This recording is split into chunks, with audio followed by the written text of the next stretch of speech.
10 ឆ្នាំមានប៉ុន្មានដងទៀតសម្រាប់ខ្ញុំ10ឆ្នាំកាន់តែខយទៅហើយអញ្ចឹងឥឡូវចូលចិត្តធ្វើអីដែលប្លែកៗថ្មី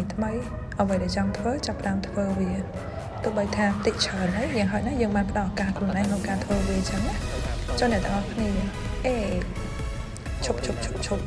intro បើក្បាលមកមើលទៅឡើងរីករាយសើថៃអាំងលើភ្នក់ភ្លើងអីមកនិយាយ10ឆ្នាំហើយឈប់ភ្លាម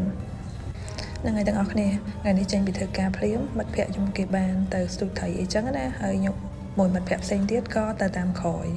ហើយនេះគេចាប់ផ្ដើមមុនហើយតែមកដល់សបុកគេមកសិតសបុកហ្នឹងហើយតាមពិតខ្ញុំចូលចិត្តស្ទូចថៃតែសួរថាចេះស្ទូចថៃអត់ចេះស្ទូចទេតែមានអីគេអ្នកចេះស្ទូចគេស្ទូចទេយើងទៅអង្គុយមើលការស្ទូចថៃវារៀងអំណត់បន្តិចព្រោះដោយសារត្រូវការពេលវេលាយើងអាចចិត្តក្តៅបានទេអញ្ចឹងអានេះវាដូចជាការងារមួយបរិញ្ញាឲ្យយើងគេហៅថាមានការតាំងចិត្តខ្ពស់ហើយពីណាធ្វើអីធ្វើដឹងថតរូបលេងសិនហើយអត់ខ្វល់ច្រើនទេសនជ័យធ្លាប់តែឃើញវីដេអូឥឡូវមើលក្រៅ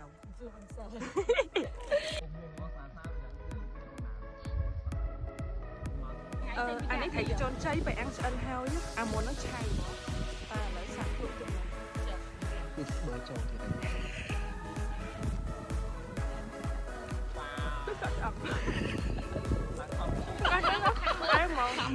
គេបបបានមែនខ្ញុំមិនខ្ញុំក៏មកហូបខ្ញុំមកព្រាមបានហូបភ្លាមនេះមកដេកទេអ្នកណាដេកឆ្អែតស្នូ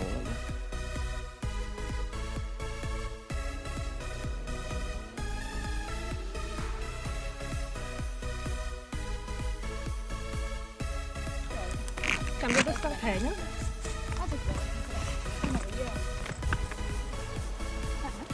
ខាប់ហ្នឹង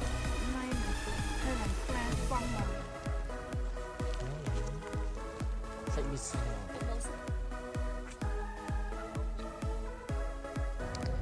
បន្ទាប់ពី